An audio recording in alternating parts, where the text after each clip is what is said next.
Hi, and welcome to Are You Done Yet? Episode 8, the podcast about your work and project management challenges. As always, I have with me today Bryan Quick. Hey, everybody. I have one of our return guests, our very own Matt Froelich. Hello and good afternoon. And for the first time, but I'm sure not the last, will be joining us our very own Sean Scott. Hi, thanks for having me. Absolutely. Bryan, you want to kick us off today? Yeah, so welcome to Are You Done Yet? Episode 8. And we're glad you could join us, Sean. We've been looking to get more and more of our team in front of our customers and our audience. So we're real happy to have you today. So Matt, you're a Are You Done Yet veteran. Any advice or words for Sean as we embark on this episode? Veteran, that's using the word loosely. He's done it once. Last time we made sure that we called out the swords on Matt's wall that he was the project management and BI ninja. They're still there. They haven't gone anywhere. So we're all living at work now these days, right? So I can see, Sean, you're in your basement, and my kids just got off the bus. So if you hear any disruption, just ignore it, move on. But what we really want to talk about today is collaborative project management, using the tools that you use every day. And those tools are evolving. And they're becoming more part of the Microsoft suite. We're all basically recording this podcast on Teams today. But what if we were to use Teams as our project management tool of choice? You could think about, okay, so those of you that are familiar with Teams, you'd set up your team and your channels. And then, of course, you can pull in the tabs, right? So you pull in the tab for project, create a tab, put the project app in the tab, maybe one for planner, put it in the tab, one for Power BI, another tab. Start adding stuff. Just start adding stuff, right? But that's kind of a lot of work, right? And to do it every single time. Yeah. Every single time you want to start a project, you got to go through this or a Teams in general. I mean, doesn't even have to be a project. It can just be anything, right? Any team site, yeah. You have nothing to start with. You have to make the channels, add the people, do this, do that, do the whatever. Now, Microsoft, I don't know if you guys know, released a template, templatization of Teams. You can the tenant admin can set it up pretty easily. It's not hard. Mm-hmm. However, it only stubs out everything. Okay. Right. So it will make the tabs for you, but there's nothing there. You have to go and then add the planner that you might want to add, create the list that you might want to create. You want a Power BI report? Well, there's a Power BI tab and it's a Power BI app, but you have to go find the report. So what's the problem with that? I mean, you guys mentioned already, and it's great using Teams. We've actually had customers tell us that Teams is a real game changer for their project collaboration, work management collaboration, which is awesome. But you mentioned one challenge you have already with that, which is it takes some time. But are there other challenges associated with it? I mean, I'll let Sean speak to it, but I mean, one of the ones that I find is, and internally or even anywhere else, it's standardization and kind of keeping things the same flow so you can stay with it. Yeah, so you have different work managers or project managers, and even the same person may go in and create teams a little bit differently. So now every time you go to one of these sites, and we've seen this, and it's the same kind of problem we've mentioned this before that you kind of had back in the SharePoint days where anyone could create sites. You can do that with Teams oftentimes, and so you don't have any consistency there. So now your activity may be a little bit skewed because you're hunting around for it's this way in this other team site, but I'm looking for an issue here, and it's different. So being able to have that consistency, I think, is a real productivity enhancer too. And I think it kind of speaks to one thing that is a theme that we've been driving to a lot lately. And as we get into this a little bit more, you guys can probably reinforce it. And I think Sean, you can do some demos for us. And that is this idea of work and project management isn't people's jobs in of itself, right? The work of tracking the information and storing the information, retrieving the information, all that kind of stuff. So one of the things we're really trying to do is drive that towards zero. You'll never be completely at zero, but if we can take with the technologies and make the information easier to get in, or just it just gets in by virtue of the way that you're doing things and natural flow of work, then you're going to have more information in there in the first place, which is huge, right? One of the big problems and challenges in project work management is getting people to actually put information in, and then it's finding it.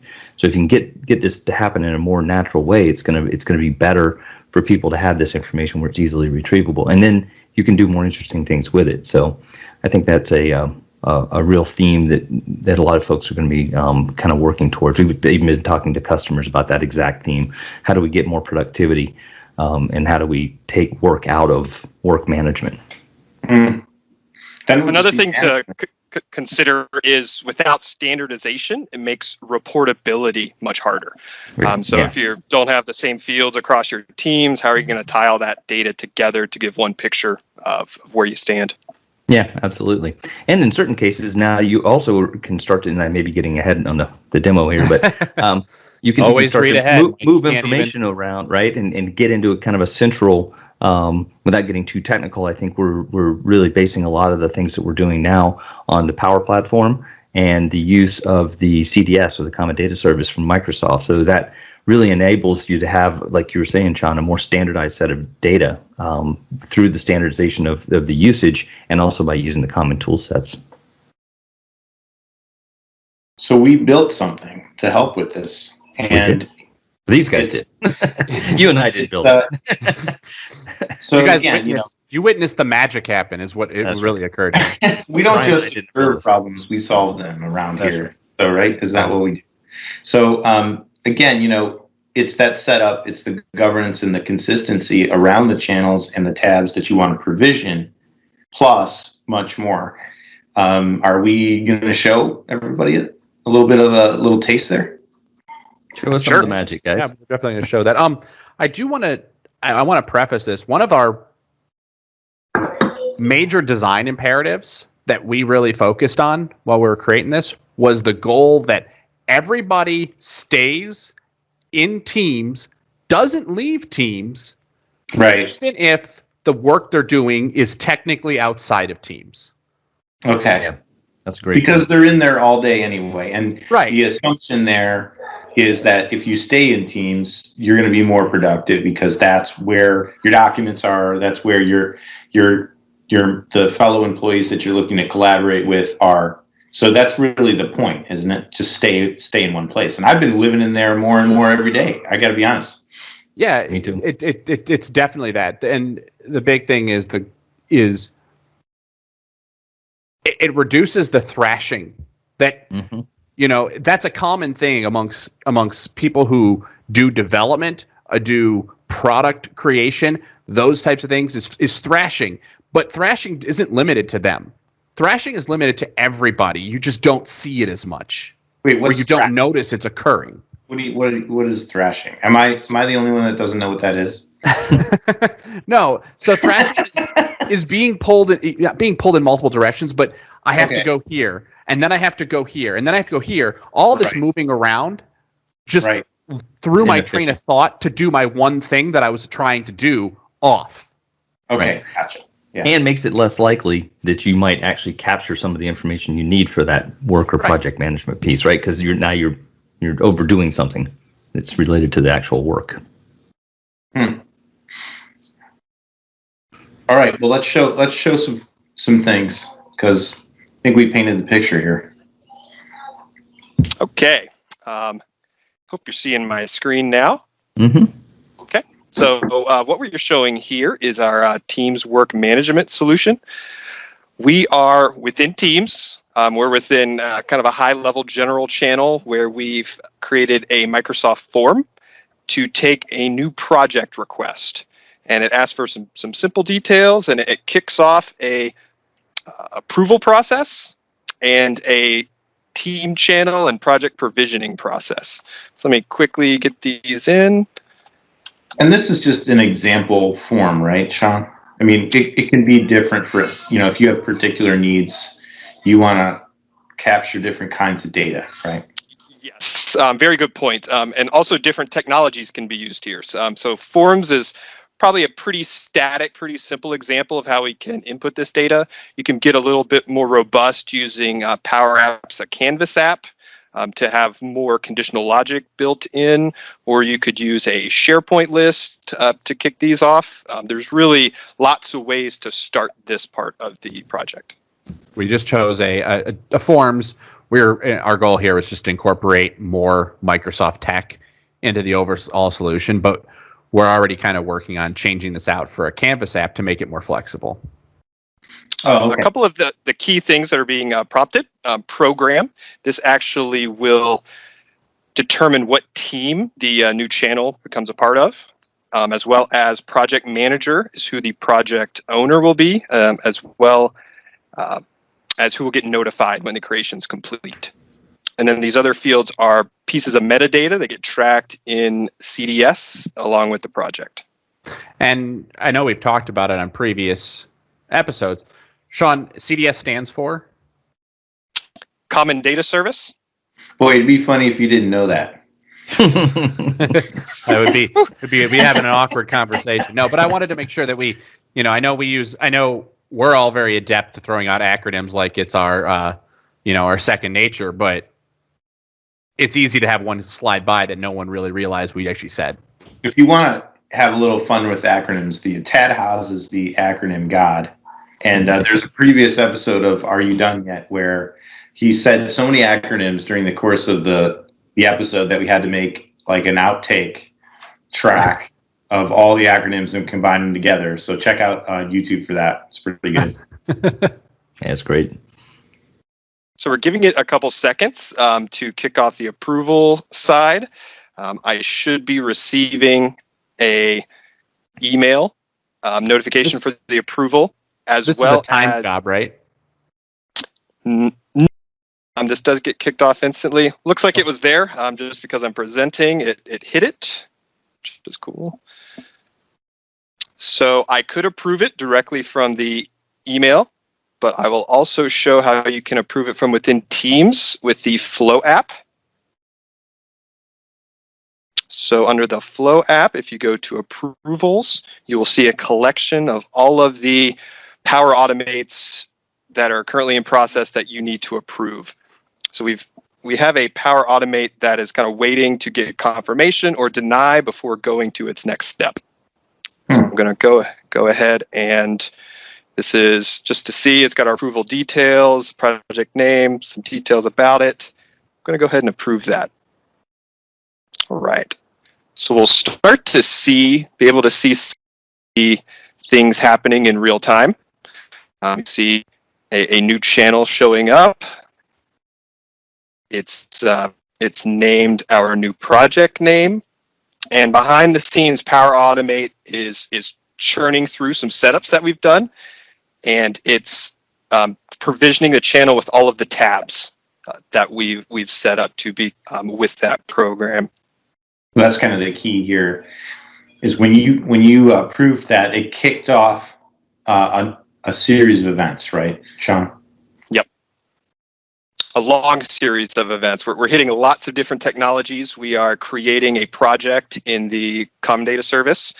We are creating about 5 or 6 tabs in the team channel, linking to the project, linking to Power BI. We are creating a number of SharePoint lists with a standard structure.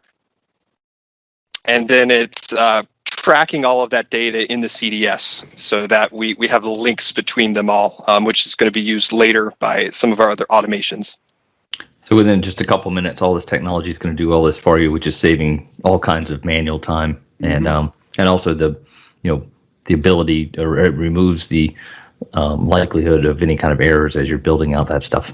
Well, right. I mean, so we're actually seeing it happen right before our eyes. All these things are getting provisioned and they're lighting up.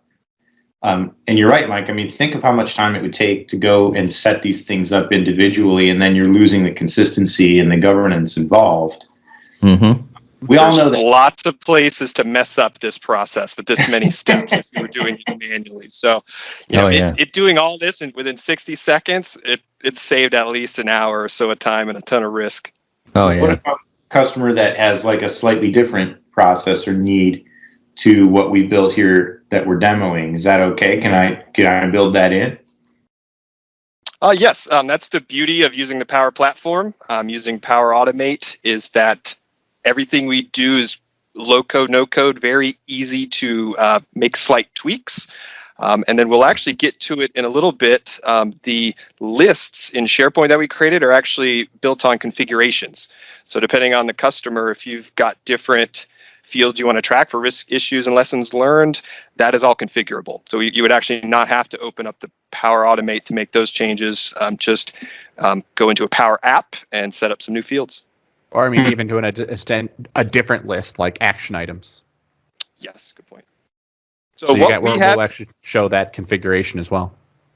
What we have here is this is a website tab for the project for the web project in the CDS that was requested, and that is linked to this channel. So all the data that we're entering in here gets immediately added to the CDS. If you were to open project from the normal URL, you would see this project. It'd be one of your projects. But this provided a way to quickly create it and then create a centralized and standard location to interface with that project. Okay. Nice. And last week they released a proprietary sort of app tab thing for project for the web. So I assume we're going to update our app to include that instead of the website now that that's available. Actually not. Really? Yeah, there are some technical limitations at this point where you cannot programmatically instantiate a tab that is an app other than a website. No kidding. So that's, yep. So what Matt kind of hinted at with the template feature, or even with the create team from another team feature, it will create your channels and all of your tabs, but each of these will be in an unconfigured state. And there are currently, the API does not support creating these tabs in a configured state for the apps, but it does for a URL.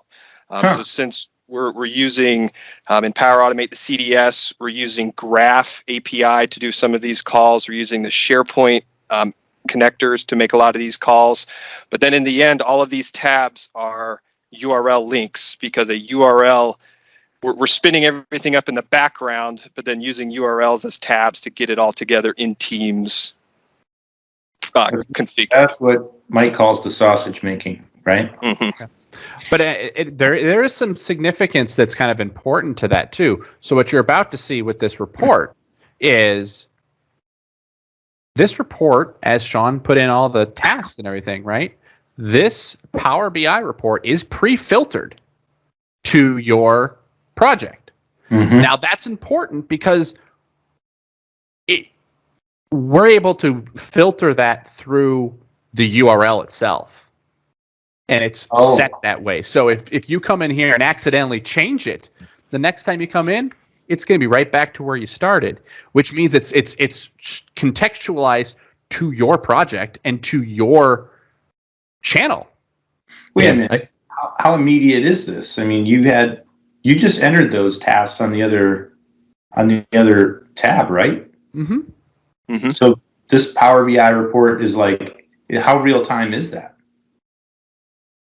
Well, so the Power BI report, I mean, Sean actually refreshed it in that 30 seconds we were talking. Oh, so that was tricky. I didn't even see him do that. Yeah, so it's near real time. Yeah. It's as long as Sean pushes the button. But the importance there though is that it's a pre-contextual filtered report versus either two things, right? You're building this report that's pre-configured to be this project, which nobody's going to do that. That's a lot of work. Or you're going to get that standard dashboard of stuff. And then every time you want to come in here, you want I don't want to see all of it. I just want to see my stuff. Now you have to dig through and find your stuff, which is a lot more work. This is just everybody who has Power BI, who's a part of this project, can now see the report as it is real time. With one click, right? Wow. Right. With one click, pop, there it is. And that's just based on the group that has channel access. Mm-hmm. And that's awesome. So we've seen our project tab, we've seen our project report tab. These last three tabs are SharePoint lists. This is using the new concept that Microsoft rolled out recently called lists, which is their rebranding of SharePoint lists. Just so we're all. I was going to say that they had SharePoint lists forever. But they've made everything called lists. So everything for Teams, everything for SharePoint, they're using the same thing. Okay. So if you notice, there's quite a bit of columns that come pre-configured. These were, we'll switch to that setup step here in a little bit, but these are pretty complicated fields. Some of them are choice lookups.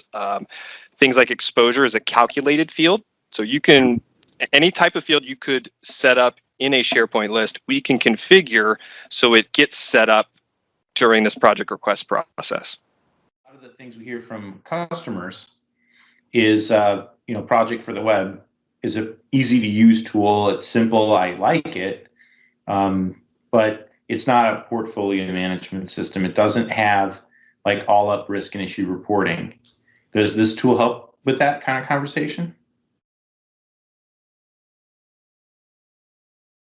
It definitely can, because we are getting those metadata links within the CDS that can be leveraged by Power BI reports to where these projects are part of a program portfolio.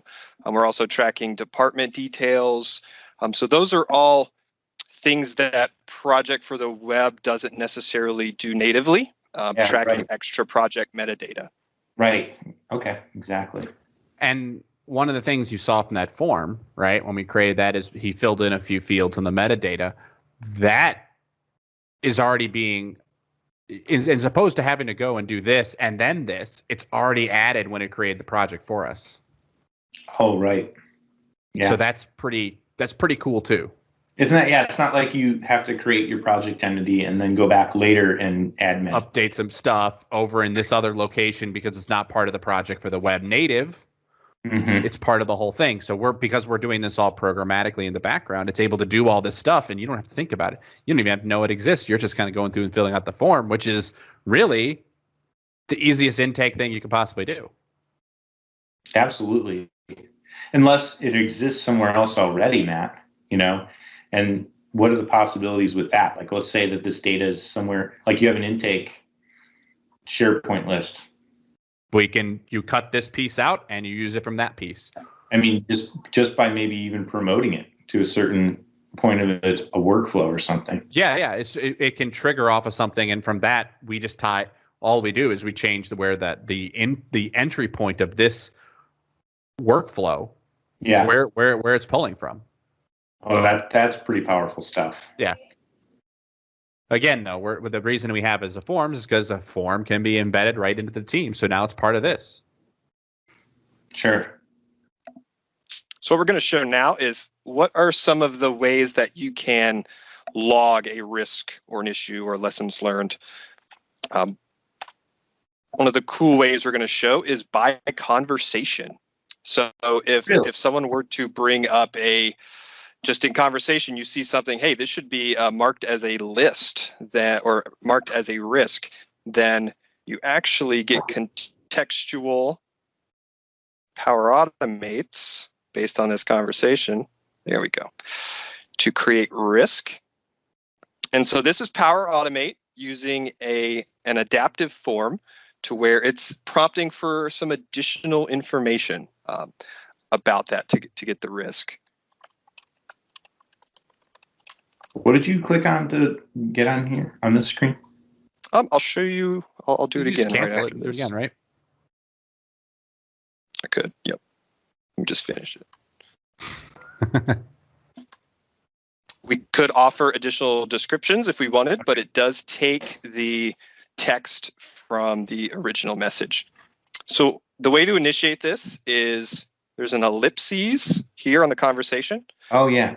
And we have a couple of different options. So once these Power Automates are in your system, then you will get these options as well.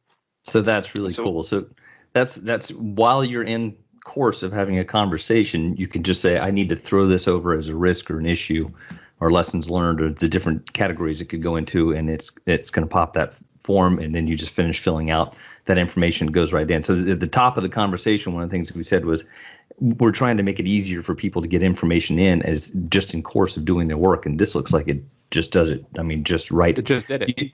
You don't even miss a beat, right? You're just having a conversation.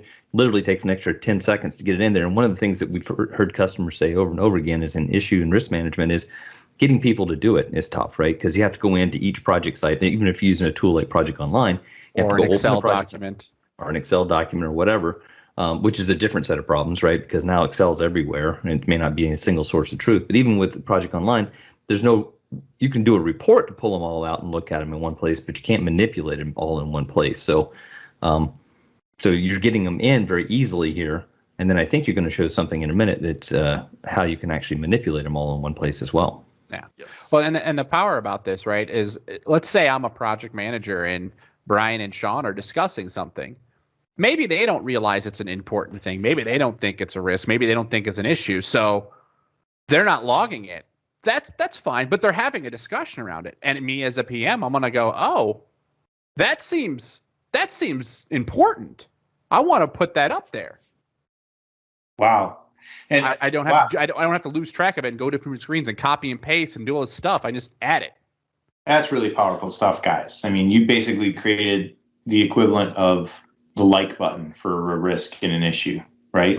So essentially, just in that course of that conversation, which is centralized, and that conversation, unless you were using Teams, would never have been centralized. It would have been, hallway conversation or somewhere in an email.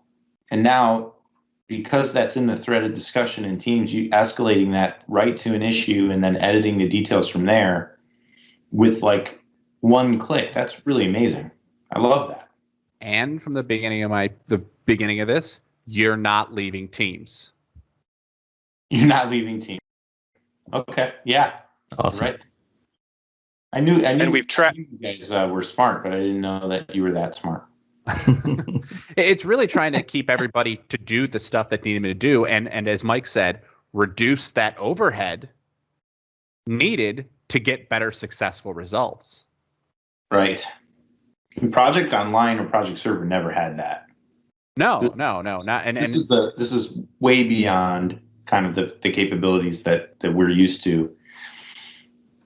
I could see like AI coming into play here at some point. Yeah, and we can kind of talk about where we're going with that and how you can see some of the possibility with those things.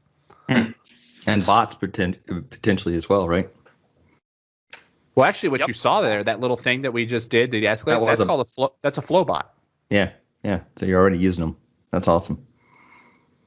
We're also tracking the conversation IDs. So there's capabilities as status changes. Power Automate can be writing back to the conversation, or it can potentially get additional details from the conversation. So we're really compiling a lot of metadata in the CDS that helps for things like AI or reporting. That's awesome. So this is cool, but this is really cool. So we've got a Power Automate that is monitoring all of these SharePoint lists that have been created through our process. And what it's doing is compiling them all together into entities within the CDS so that you can really get robust functionality to kick off workflow automations. So it's actually a bidirectional interface. So if you've got a program or portfolio manager, they can be making changes to these risks and issues here in one centralized location across all their different projects. And as soon as they make changes, those flow back to their associated SharePoint list, all behind the scenes, all seamlessly. What I'm understanding from this is if I don't want to go into all these other tabs that have all the projects and then have an issues list associated with them and then make the changes over there. I can go to one centralized location and see all the issues and risks going on across all of the projects that are happening, make changes to them, but also see them centrally in one place. So you would have this tab like in every project channel. So this would be your top level, right? So you notice he's in the general. So the way the paradigm we're kind of showing here is TWM demo is a portfolio or a program. Oh, got it. Every channel below it is a project. Well, that's fine. So I can spend my time in my project over here as a project manager. I shift focuses, and I can spend my time in the other channel because that's my project over here. Different teams potentially, right? Different people on it. But Mike, as a portfolio manager, wants to look at what all the projects are performing. He can go to the general tab and he has that app up there, and he can look at everything across all the projects. Mm-hmm. And this really makes reporting so much easier in Power BI. It is very difficult to pull lots of SharePoint lists together and then make sense of it. By doing this step of going from SharePoint to CDS, now we are doing all of our reporting on the CDS entities where they're all grouped up and we've got just one structure that everything's fit into. So it makes reporting and it makes automation 100 times easier and more reliable. But you created this entity in SharePoint, this issue, and then it copied it into the CDS automatically. Yep. And it is bidirectional. And then you're altering here, which means we go back to the actual individual, and that's updated there. Okay, that's awesome. So let me ask you this: if you did have something like Project Online, could you do the same thing with those issues and risk, and then have it in a central dashboard like this? We could.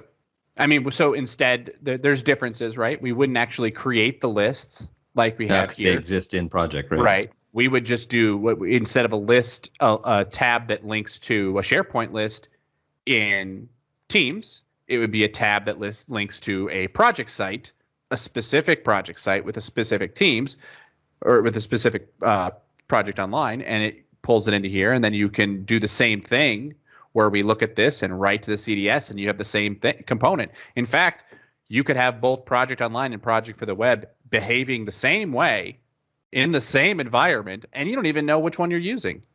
That's wow. So you're saying that this really, you could do this with almost any kind of app. Yes. Because Project Online is a SharePoint app, right? Basically, where Project for the Web is a Power Apps. But you're pulling all this data together in the CDS, and then you're creating a ubiquitous experience in Teams. That's cool. Yep. Very nice. So this has application outside of the project world, right? Yes, it has. If you didn't have Project Online or Project for the Web, you could be doing this just with the Teams component, or you could have other governance. Just Teams governance, and still have things that you might be interested in, like, you know, if you're running a marketing campaign or something, you still might have issues and risk, right? Or lessons learned, or action items. You might have a vendor list, or you might have action items, like you said, or those kind of things. You could pretty much customize this for any kind of work management solution. Correct. That's awesome. Couple of background items is, so this is a model-driven Power App. So these are all custom entities that we've set up to facilitate this process. And one of the things we've talked about are setting up and configuring those lists. So these are the 3 lists that you saw created when we got the new project channel. Just kind of a high-level view. If you needed to add organization-specific fields, then we have mechanisms for that. So it's not a code change to add new fields to a list. It is a configuration change, which saves a lot of time and promotes that consistency. Right.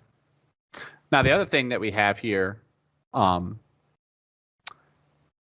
if Microsoft were to allow us, I know we talked earlier about this, to create a tab with an app, instantiate the app all programmatically, most of the work that we have here doesn't go away.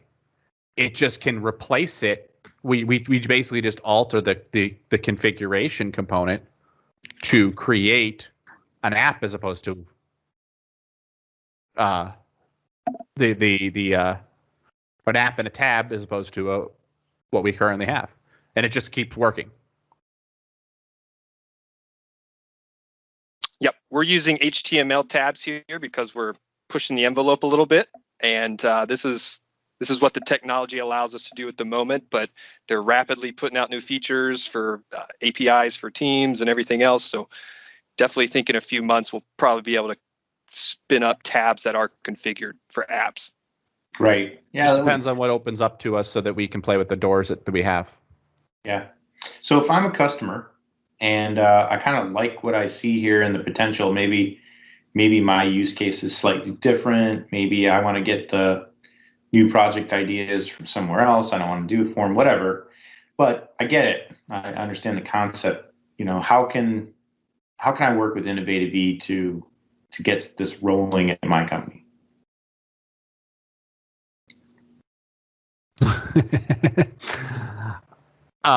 Well, there's some licensing implications.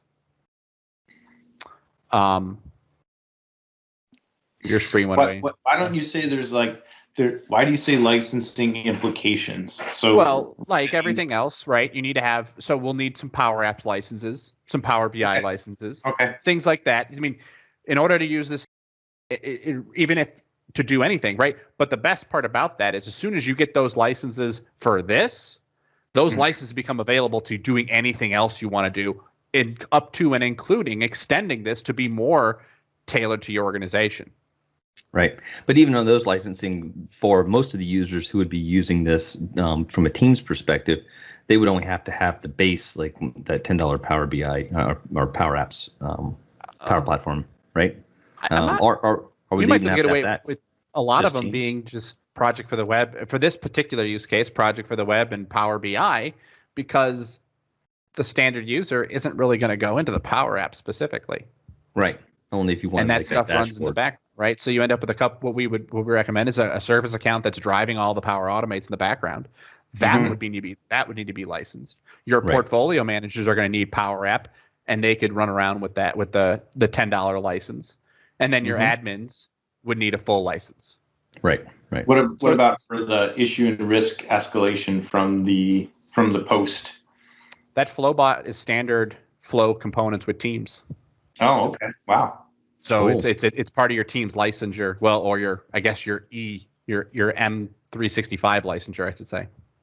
We could have a whole call on Microsoft licensing, but it sounds pretty easy. That sounds super fun.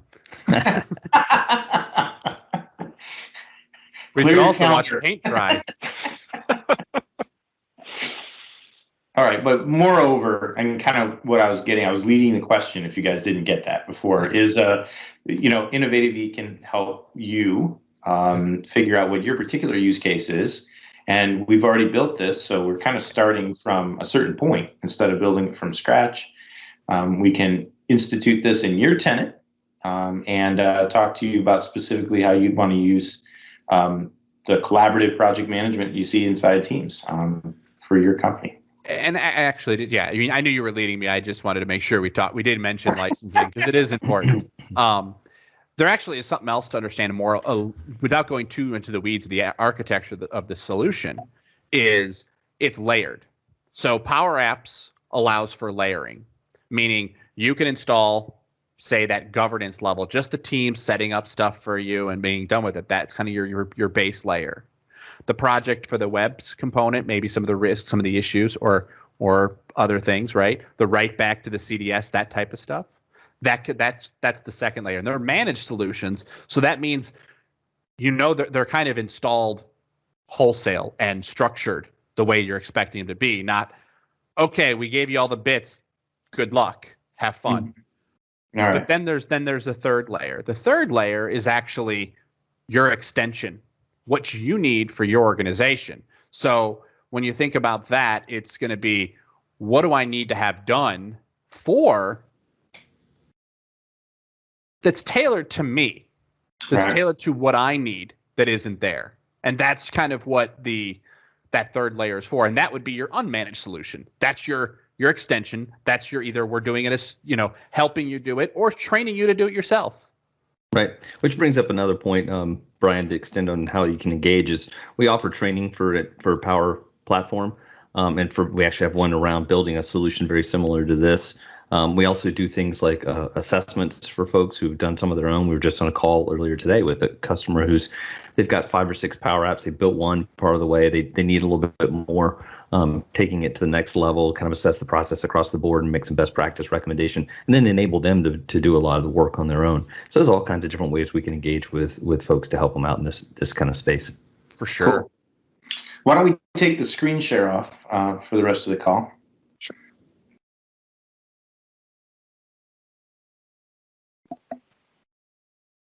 All right, so we've got thanks for that, guys. That was really great. Got a little something called Customer Corner.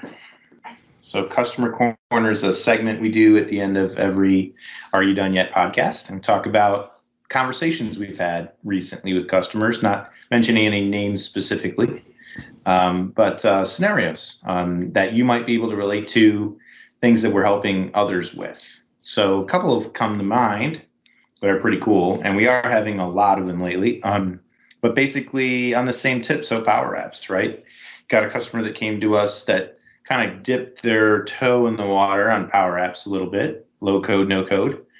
And they want us to come in and sort of take a look at what they built. And then they have some other ideas for apps that they want to build. So that's one way we're thinking about that. And we're going to work with that customer.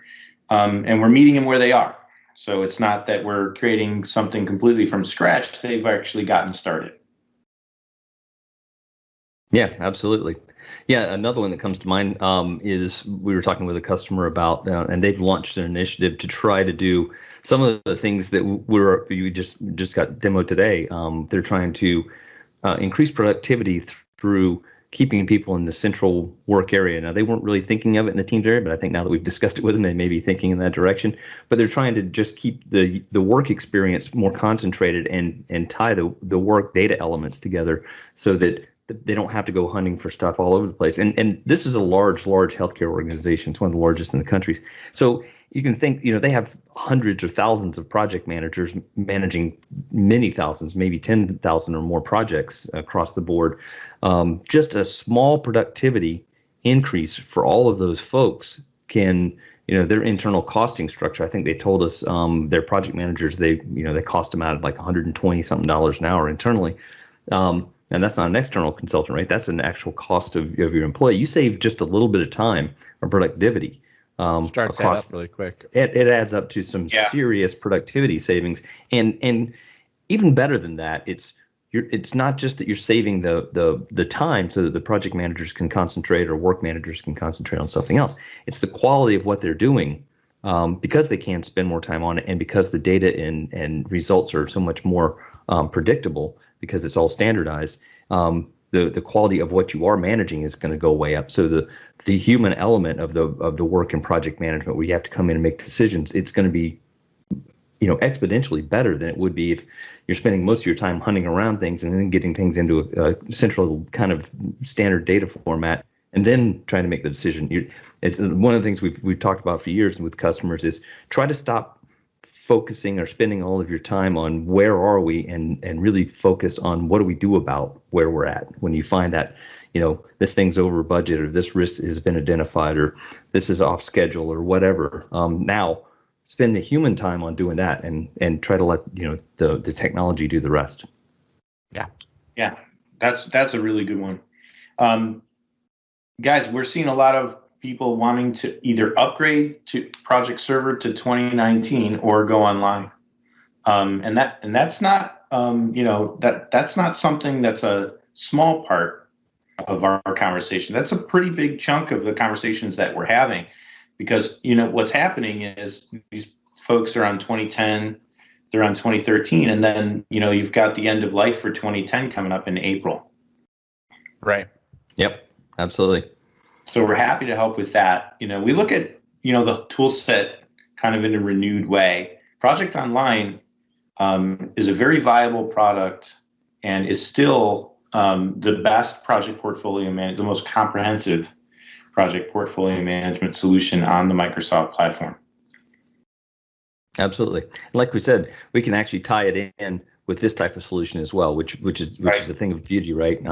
Because it allows you to take advantage of the team's experience and the standardized experience and some standardizing of the data and move it into the CDS and potentially integrate it with other sources as well then. Because the CDS, one of the great things about it, we haven't mentioned it on this call, I don't think, is that it also has, I think, 400 or something connectors, guys. I mean, it's the extensibility of apps that now have data in the CDS is almost becoming unlimited. What you can do with it. Yep. Another one, real quick, and I think this is the last one we'll have time for. Integration. So, Matt, last time you were on the podcast, we had talked extensively about our relationship, our strategic partnership with TaskTop as an integration hub. And we've since, in the last 2 weeks, you and I have both been in demonstrations where we've taken a customer through the journey of connecting Project Online or Project Server to Azure DevOps. And the basic use case is the same. I want to have an overall portfolio view into what's going on, but then some of my work is managed in Agile and in Azure DevOps as, functions or features that I'm building in, which are part of a larger product story. And I want to roll them all up together into one reporting structure. Right. Yeah. So TaskTop Integration Hub is the tool that we're putting forward there, and it's been yeah, and it's nice because again, I think I said this before. It's SaaS based, so no random stuff you have to install somewhere. It's spun up and there you go. It's pretty WYSIWYG in terms of I can drag one of these, I can add one of those. It's pretty intuitive to how you'd operate to create your models to integrate to, and that's pretty substantial. And it's very robust and polished and finished in terms of a platform. It's not just a point-to-point solution. It is that model integration. And because it's a model-based integration, you're not talking A to B, B to C, C to D, D to A. You're talking A to model, B to model, C to model, D to model, and everyone adds what they need to the model and takes what they need from the model, and it's all working in the same place. So you're not having to go around in circles, make all these different connections. They're just all in this. It's just, it's all right there. And you can apply like talking in teams. If I need to have a conversation with Mike, I can have a conversation with Mike. If I need a conversation with Brian, I can have a conversation with Brian. However, that's a pain because now I have this conversation with Mike. Mike has the same conversation with Brian, and I have a different conversation. It's a lot of talking. Where if we were all just in the same team, I can go, here's my idea, go. Yeah, everybody except for with everybody does it. With TaskTop, it might be that Brian's speaking French and I'm speaking Spanish. And it just comes out in the language I wanted already done. It comes out in the language you want. I mean, that's the way I've heard it described, the Flow Integrator there, the Integration Hub. That's true. All up value stream management. So it goes back to a great episode we had in episode 7 with Carmen Diardo from TaskTop, where he talked about the benefits of visualizing the entire flow and stream of basically from either defect or issue or task item all the way through to completion and product and innovation being given to the end user, to the customer. Yep. So I think that'll wrap up this episode of Are You Done Yet? What did you think, Sean? It was a lot of fun. Glad we got to go through I'm gonna that have to buy solution. Sean a new camera. I was gonna say, if we're gonna have you back, Mike, can we get this guy a new camera? I think we can. Give him the green spot on top. Well, I'm more worried about looks a little bit like blurriness. Mario Brothers. There, he's kind of pixelated. It looks like I put him. Version. It looks like Sean Scott reporting live from the bunker, 40 million feet underground. I mean, it could be a bandwidth thing, which would be harder to replicate. I thought it was a scheme, like a skin, that layer that you would put over your camera, like bunker thing. As being someone who's kind of like camera shy, that's kind of like my superpower, man. It's got like this obscuring filter constantly. Yeah. I kind of like it, but yeah, if I need a new camera, we can do it. We'll get you a new camera. I'm going to take care of this. I mean, they're not. It makes how it many nice. of these conversations are going on across the world right now, right? Somebody gets on that's not normally on video. It's like, Well, I don't know. Like, I guess, just bringing up some anecdotal fun here. I'm on more calls lately where everybody starts off camera because nobody wants to do it. And then the first person that turns it on, everyone else like begrudgingly, reluctantly turns their camera. They're tilted into it, yeah. Okay, It's a big peer pressure thing for sure. Yeah. And then you they have all that turn one- them off. then you'll have that one holdout like Matt. You just have the initials there on Teams. Like, I'm not ready. I'm not camera. So yeah, you guys like an 8:30 a.m. meeting, and I'm eating breakfast. I'm shoveling, cottage cheese into my mouth, and like, yeah, let me turn my camera on. Hi guys. Yeah. And nobody needs to see that. Exactly. No one here. I mean, I have to mute myself because no one wants to hear the the noise. No one here wants to hear. No one wants to see or hear any of that. That's right. But seriously, though, I mean, it's nice to see all you guys on video, but I'm really looking forward to the first time where we actually get to be in person together and have fun after this is all over. Yeah. But yeah, like normally right now, actually, Mike, right? Several weeks ago, we'd be having the conversation. So what do we want to do for a holiday party? Right. Yep. Right now, nothing. Right now, it's going to be get Sean a better camera. Right. Merry Christmas. Here you go. All right, and with that, we'll wrap up this episode of Are You Done Yet? By Innovative E, helping with your work and project management challenges. Bye, everybody. Thanks, everybody. Have a good day. See you guys later.